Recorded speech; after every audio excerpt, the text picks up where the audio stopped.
for anyone who's going to listen to the rest of this conversation, what context should they have of you to understand your perspective? So as much detail, as little as you think they need, explain it your story. Okay. Well, first to answer, as a lot of people would, I expect, they would say their age and their name and all of that sort of stuff and what they work as. So, I mean, I'm Emily Spirit. I'm 27. I work at a health assessment company as an analyst, but I'm now moving on to doing coaching. And in general, the main thing to know about me is that I'm someone who is absolutely obsessed with the mind, the body, what it takes to kind of break those, and also what it takes to try and use information about the mind and body to maximize how you show up in life and to do the things you actually want to be able to do in your life. That was a really big component of having that perspective comes from the story of what you've experienced, right? Absolutely. And so like it's one thing to say like what it takes to break those and that be of an interest, but obviously that was part of your story. Explain that to me. Okay, so as I said, being able to understand what it takes to break the body, there was a point in my life where I felt like my body did break, like completely break down. So it took years, but I managed to learn through that how to get better and then how to change things within myself and my approach to life, which then brought me to a point where I can now use my body in a healthy way so that I can achieve the things I actually want to do. So give me like as an idea, beginning an intervention, like what was the event that happened where you were like, okay, my body's breaking down. What was it that led to that? Good question. So I was at music university and I was obsessed with music. I mean, I still love music, but I was practicing an insane amount every day. Give me like quantitative, what's an insane amount? Okay. So around 12 hours in total. I know people out there, they work for a certain amount of time and, you know, push themselves to limits like that. But if you're a musician and you're playing an instrument and you're there literally moving your fingers for like, I mean, obviously there was some breaks, I'm not like a complete robot, but I would play like an insane amount. And it was to the point where I would forget to eat and I wouldn't want to sleep much because sleep felt like dead time to me. I was just up to my eyeballs in caffeine and I had a very unhealthy diet when I did eat.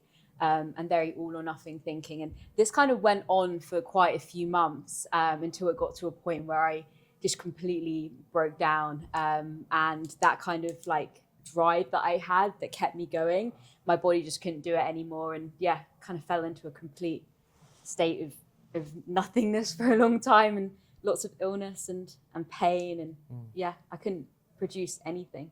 So that's what I mean when I say a breakdown. As you were saying that you're doing a great deal, and one of the reasons that I wanted to do this podcast was because we are quite different in the result we come to. Yes. Though our perspective is similar. As an example, this is my 12-hour day. I am now on over a gram of caffeine to have gotten to this point. So this is like 3 coffees, 2 monsters, and so on. And so like I am probably the antithesis of the perspective, which I think is really important. Yes. And so there's some people who will listen to this who, some people love my perspective, some people hate it. And I'm so open to people hating my perspective. What do you think it is that gets us up? Like, where would you define it to be damaging? When people are pushing too much, like what is the definition of doing too much? It's a great question. Okay. So I think there are certain things that you can have in place that can make you less likely to burn out. So for an example, if you have a life that is full of purpose or meaning and you're driven for doing that, you feel like you have a lot of control, autonomy over your decisions and your life. You feel like you're the one who is in the driver's seat. You're not on autopilot all the time. You have good boundaries with people. You don't try and people please all the time. There's so many things, and that doesn't even get into nutrition and training and sleep and everything. So I do think that for a lot of people, there is a balance to be had, which I guess could take quite a lot of time, to find the things that are their minimum they need to do without burning out.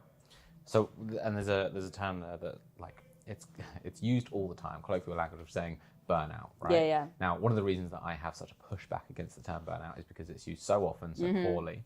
I think like there's a modern narrative around a lot of words. So whether it's as far as things like anxiety and depression, there's people who are experience being anxious and so they think they have anxiety, or people who are sad and think they have depression.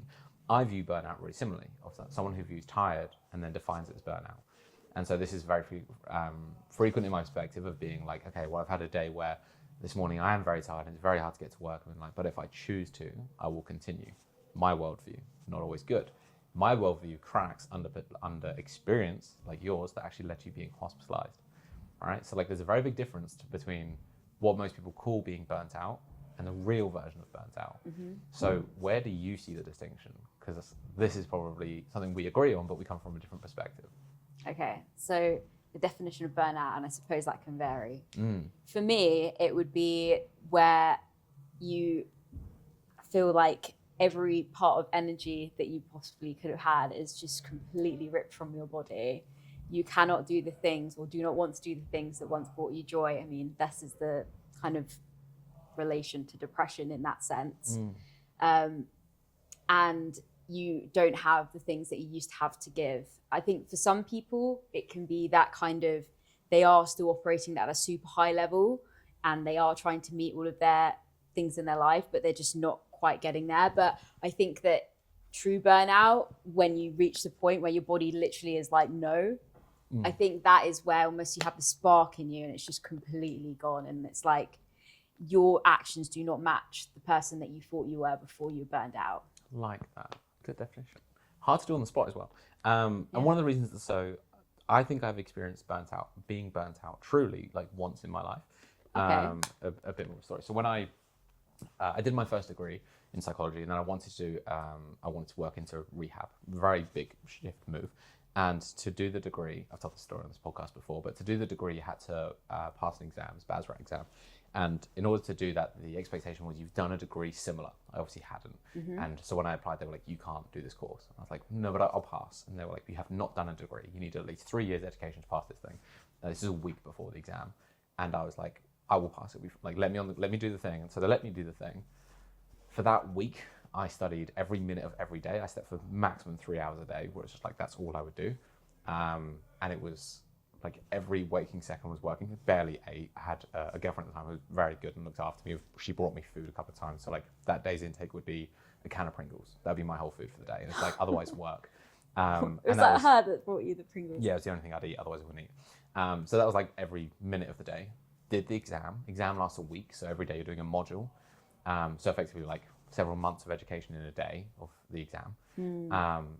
So did the full week of exams. Obviously would wake up at 4 a.m. study, turn up at the exams at like 7, 8 o'clock, depending on the day. Do the exams until about 1 or 2. I also had a job at the time, but I would then study the rest of the night until the early hours, sleep for a few hours, do the same thing again. I passed with the highest grade of anyone who did the course, including everyone who had done degrees. And so I was one of my proudest achievements. And then for the next like 3 weeks, I was iller than I've ever been in my life. And it was just like, oh. The thing that I think is important at the end of that, all that story to say, that lasted 3 weeks. Do you think burnout is a risk ever worth taking? I would say if you know that you can bounce back in a certain way, I can see it being worth taking sometimes. However, I don't think a lot of people can see the distinction between having seasons of their life that are intense like you had. Like you wouldn't be necessarily doing that lifestyle, I'd hope not, No. all day, every day I couldn't now. sustain that, for Precisely. Sure. But at the same time, if you hadn't have done that, your life might have looked quite different after that. So I would say if you're someone that has a really busy life or you're very driven, I think what's important is that you can see things in seasons. So it's I like the seasons thing. I'm a big advocate for that. Absolutely. So for example, if you have a full-time job, but you also work a different job or something, but you pick up hours as you would. If your current job, your main job, has loads of deadlines in a month and you know it does, is it sensible for you to take up lots of hours of the other one? Or for example, for me, I do guitar on the side, but I know that that's a summer thing because most people get married in summer. Or an assignment's due every 3 months. So I think if you're aware that there is a season of life for these things and you're comfortable that, or you're aware that you likely have a period where you won't be as productive after that, I think it can be okay. But I think it's just trying to understand the difference. For sure. And I think there's a big important thing for me is that modern day narrative exists on either end of the spectrum. So it's either work, hustle, kill, where I came from as a original narrative, or it's the no, look after yourself so completely as to not do the things. I reject both ends of those spectrums now. I kind of do live at one end, but I don't ever want to purvey that to other people. I'm like, you should not do that. That is not I would not suggest how I live to anyone. But I also completely reject the other end of being like, take no risk, do not push yourself too much all the time. I think it's really bad for people, my perspective again. And I think the biggest difference that sits in the middle is something we've spoken about already, of like passion and purpose. Purpose is something I want to see your perspective on, because it's a word we've used in reference to something you've actually brought with you. Yeah. So explain the book and then explain like your ideas around like having a purpose. Okay. So the book I brought with me is The Alchemist. It is my favorite book. I read it about 3 times. And essentially it's about a shepherd boy called Santiago who has a recurring dream about this treasure he needs to go and find, which is actually his purpose. And he goes on this journey, sells his sheep, and he goes off, gets mugged, has to work at like a merchant's and things like that. And it's generally the story is about having this sense of longing for something and this purpose, but being detracted from it. So being like taken away from it, from lots of other things. So for example, he starts working somewhere and earning money and he could live a comfortable life, but it wasn't his purpose. So he had to force himself to move on. There was also where he found love, but he knew that it wasn't his purpose just to fully live, just to love that lady. So he then moved on. And eventually, when he finds the place that he thought this treasure would be, the pyramids, he gets beaten up and then he's told where the treasure actually is. And it turns out that the treasure was where he started having those recurring dreams. However, he would not have been the same person if he hadn't gone that journey. Therefore, he wouldn't necessarily deserved or been the person to find that treasure in the first place. So really, it's about how people are detracted very easily from a calling in life because they are fearful of what could happen if they step out their comfort zone, or they have a very big fear around what other people may think, because obviously this was what he wanted to do, not anyone else, or just things like love and comfort. So really, it's about like taking it back on yourself and learning in the process in order to find the actual purpose. How do you think that speaks to the idea of actually just completely misdefining your own purpose, but committing to that as the wrong route? Because obviously, like the big element there is right at the beginning, he believes he has this purpose of this pursuit. He is wrong. Like we find that out by the end, right? Of being like, actually, it was at this point, blah, blah. But by principle of being like, you had to learn these lessons. Because again, a narrative I don't love is being like you have to identify your passion or your purpose at a young age. I'm yet to meet someone who maintained it, like who was like, this is the thing. Like when I was younger, it was going to be physics, then it was going to be psychology, and I wanted to work as a therapist. Then it was going to be rehab and working like in the amputee unit. It's the biggest desire I had. Then it was coaching, working as powerlifting coach is the only thing. These days, it's both powerlifting coaching and being like, but mentorship and like teaching other people at a different level. And there's principles that stay within that. But if I've abided by one, I'd have failed the pursuit of everything else. So I have a big belief that people should be in the pursuit of identifying a passion, but not be so tied to the idea of being like, it doesn't matter that you're wrong. It just matters that you start the pursuit of it. Yeah, I completely agree with that, in that I think if you identify hugely with one thing, what happens when that thing goes, if that thing goes? So, for example, a musician who gets injured and they can no longer play anymore, or like an athlete that grew up thinking that was going to be everything for them and they get injured, I think that it can really not harm your identity, but I think it can take a lot of work once, or if that thing goes for you, if your whole identity is attached to it. And I think there's something really beautiful to be said for going through life and having lots of different little routes that you go on, because they teach you so much about yourself. And there tends to be like a unifying point to it. I don't know have you heard Simon Sinek speak?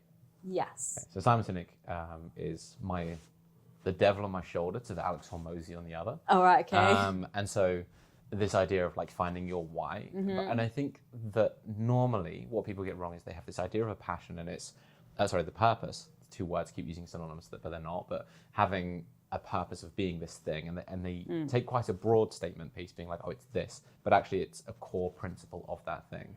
So like for me, it was the psychology, it was the amputee unit, it was coaching, it's mentorship, it's these things, it's building the gym. And actually the only thing that ever mattered was helping people and serving people. And that's been a thing that like unifies all of the things I thought I cared about. Yeah. And it was never the things, it was what they allowed me to do. I can see you being like, I kind of like this idea. Yeah, a key theme Yeah, and throughout I think, all of them. there tends to be a thematic thing you may maintain, like that matters, because you found yourself in the same position, right? Of now wanting to help others. Yes. But is that something that's long lasting? Is that something that you've had all along? I think that I didn't always have that, but I always wanted to make other people feel really good and things like that. But I think from growing up, having done a lot of guitar and competitions and in that kind of competitive environment, I would get a lot of praise and things like that for that, and been told all these things like you're talented or XYZ. And I felt like it was I had to pursue something because I was good at it, and because being good at it got me positive reinforcement.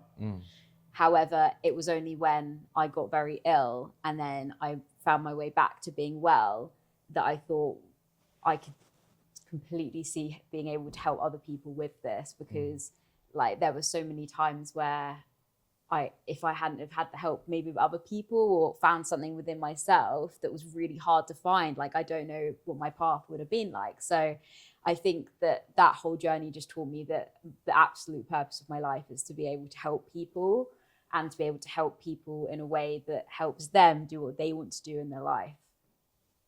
Like that. One of the things I find with people who really meaningfully want to help people or serve people in some way is normally there was an event. There's something that like they suffered of, or like something that shifted them. And also that they tend to get to a point that they're almost grateful for the thing. Do you find yourself at that point? Yeah, absolutely. So right now I'm at a point where I can produce things day to day and go about my work and have things on the side and all of those things, and I can enjoy my life but push myself without breaking. And there was a time where I absolutely could not do that. But if I had not had that time where I was unable to do anything, I would not be grateful for the chance to do what I want to do every day now. So I feel like being able to have experienced such a massive loss of almost myself, my health, everything to me in my life, just paved the way to be able to go on this journey to realize how it really feels when you do feel well and when you can do the things that you want to do in your life. I love that. Do you find yourself like practicing that? Because people talk about like practicing gratitude. Yeah. Do you find, is that something that you do or you engage in? Yeah, I would say so. Not necessarily the whole writing it down every night, but what I do is if I find myself having a thought which is tied to I need to have achieved X, Y, Z or done this well on something, I will have this kind of little voice that chirps up in the background, which is like, you literally were like unable to get out of bed. You're unable to go for a walk. Like you were in so much pain and like all of this stuff. And I'm just like, I'm so lucky just to be able to actually function as a human being. Like it's mad. If I had a job that was just like, I don't know, a 9 to 5 or something that didn't even like fully fulfill me or something, then that would still be absolute leaps and bounds from where I was. So one thing I found really interesting that is, so I had the same for a really long time, right? There are, I think I've told you this, the beginning of my story was like depression, anorexia, bulimia, and orthorexia. That was like the starting bit, getting into fitness. And that was a chapter that made me like appreciate everything I could do. Yeah. Until it felt old, until it was like irrelevant part of a chapter. It was like, so nowadays I'll train and feel strong, but I don't go, oh, but you used to not be able to do anything, because it's nigh on a decade ago. Yeah. Do you think there comes a point that it's almost unhealthy to maintain that relationship where it's gratitude to a thing so far before that you're not really shifting the goalpost? Such a great question. I think that if you're overly identifying yourself as the person that had this, that, or the other, things that are very difficult to go through, I think that I can imagine that can be difficult if you are associating your identity fully with that person. So I think there does come a time where it's sort of, you understand it, you've put it into a certain story about yourself, which hopefully comes out as a positive, and you've kind of laid it to rest and you've moved on with your life now that it's not as relevant to you. I think it depends on the person though. It does, because there's also, there's a conversation I see a lot of at the moment, like where there's a modern therapy culture.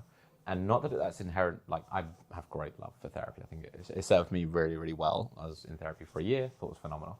But there's a culture of like just having answers to everything, in the sense of being like, I am this way because of X. And there's a constant relationship to the past. And I do not have an answer to this question, but I seem to live on this. I am unsure of the value of the past at this point, where I'm like, I don't know at what point it should be the focus on forwards, and then you can put the thing to bed. Because if you constantly need an answer of like, oh, I am this way because of X, you're tying yourself to an identity. And something you speak on of like people's identity and how they're drawing identity or validation of who they are, that I think there becomes a really unhealthy line. And modern therapy culture is now in question for me of like, I don't know how healthy it is anymore.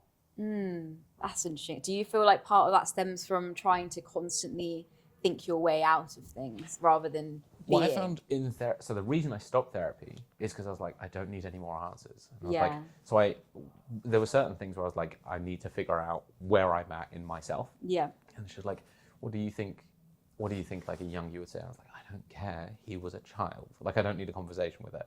And there were some conversations I found really constructive of being like, oh, this is the relationship with my parents because of this is the thing that happened. And I forgot that thing. I didn't like process that. And then at a certain point, I'm like, do you think you feel this way? It could be so novel of being like, oh, this way about driving because your mother once said, like, fucking, I don't care. Yeah, and then so there becomes a point where I would be concerned about having to draw meaning to every action, rather than, and where I live, of being like the necessity of choice, of like the absolute, you can just choose. And I really believe there are many things you can just decide to shift where you go next, rather than say, no, but I am this way. I don't like the idea of being like, no, but this is who I am because of these things, and that will never change. Okay. I don't think I agree with that. As in, like, seeing the events happening in the past being the determinant of who you are, rather than necessarily what you do now and next. 100%. I completely get that, and I do think there is a fine line between understanding the past as a means to understand yourself and how you operate, and then understanding the past, but to the point where you're like over-analyzing it, or you're going into it. Because the weird thing is that, like, I could get a completely different meaning from the same thing happening to me versus someone else. Exactly. So at a certain point, I'm like, I can't think my way out of something. I have to do my way out of it, which is like where a lot of the healthy habits and stuff and just doing stuff comes in, rather than thinking about doing stuff, thinking about things. Yeah, and I think this is what I mean of like, we consistently will come to the same outcome. Our route to get there seems to be really different, which I kind of love, because it means that like I can still function the way I am without inherently being wrong, though I stand by, I would not advocate my lifestyle to other people. But of the information you have about me, forget that you know how I'd respond to it.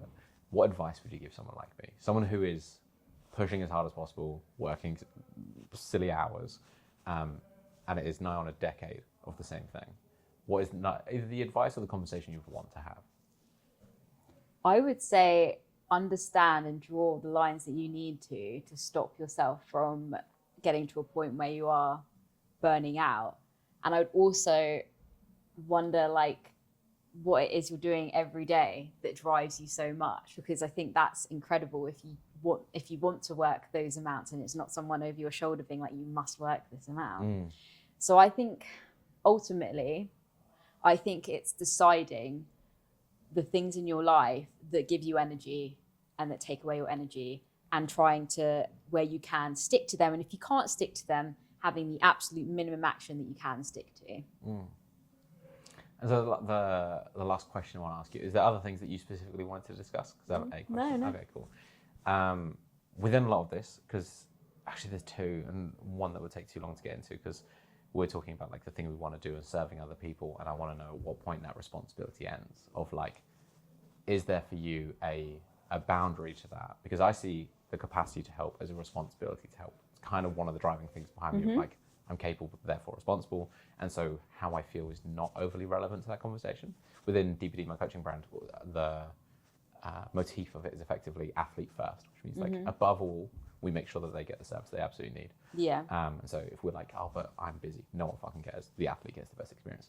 And so if you want to serve people, where would you draw the line of being like either enough, or how much of your time you're willing to give? And how do you draw that line?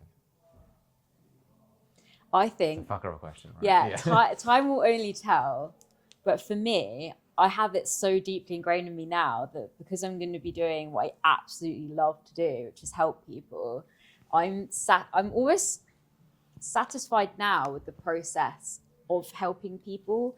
I don't have it in my brain that I need to help like a certain amount of people to feel like I've got anywhere, because I think that level of thinking is what led me down so many random routes in the past which didn't make me feel fulfilled. So generally I think there's not a number on it, but I will reach a limit where it starts to affect my health, because I don't think you can, as they say, it's a very common saying, pour from an empty cup. I don't think that I could provide the best service, the best help to someone if I'm not fully present, if I'm not living what I'm not necessarily teaching, but I'm helping people guide to do. So I don't think that I could be a great coach if I wasn't taking in the advice that I would necessarily give someone else. It's actually part of the reason that with the coaches of the powerlifting coaching program I run, that I make a big point they have to be athletes as well, like to understand that process, and they have to live up to it, protect their training time. So for instance, if I'm training, we don't communicate at the same speed because it's important to live by the principles. Love that. There's also a phrase you said there that I once wrote something about, but pour from an empty cup. I don't like the phrase because I think the phrase is missing the point. So, and in a way that I think you'll like. Okay, so go on. I don't think the question should ever be like whether you're pouring from a full cup or an empty cup or a partial filled. I think the aim is to be using the overflow of your cup. Like that is how you serve other people. Because what I'd love to see for people, not for myself, different question, but for instance, like you being completely fulfilled and happy, and the overflow of energy that you have is how you serve other people. When you start drawing from your cup, it's actually a negative experience, and therefore you should not be doing it. I prefer your analogy, because that's exactly what I want to help people do, is to increase that capacity. So I think what happens when people move towards a state of burnout, or they feel like they're on autopilot all the time, is that they feel like every demand that they have is like pushing against their capacity, almost above, so they can only give so much. So I love the analogy of being able to increase that so they can take on more if they wish to. But if they didn't take on more and their demands were still here, they have that overflow that they can give out into the world. Because the first version I wrote of it was like, don't pour from the cup, pour from the saucer. And the idea being like, what's left to overflow, except for it doesn't sound very good because the word saucer sucks. The last question I had for you was, for you, how would you define success? I would define success when my day-to-day aligns with what I truly want to do in the world, and that I go to bed feeling like I've made some sort of difference. Every day? I think in general, I think if I feel like I have moved even the tiniest bit closer to feeling like I'm living a life which is aligned with who I really am and with helping people, then that's all that matters to me. So in my head, it's no longer I need like to buy some sort of house, I've settled down with someone. I no longer feel like I need some fancy work title or a certain amount of salary. For me, if every single day I get to do what I love and what I feel like will help other people reach their potential, then that is completely enough for me. There's Alex Hormozy I introduced you to, somewhat the antithesis of like the don't work yourself like into the ground. Yeah.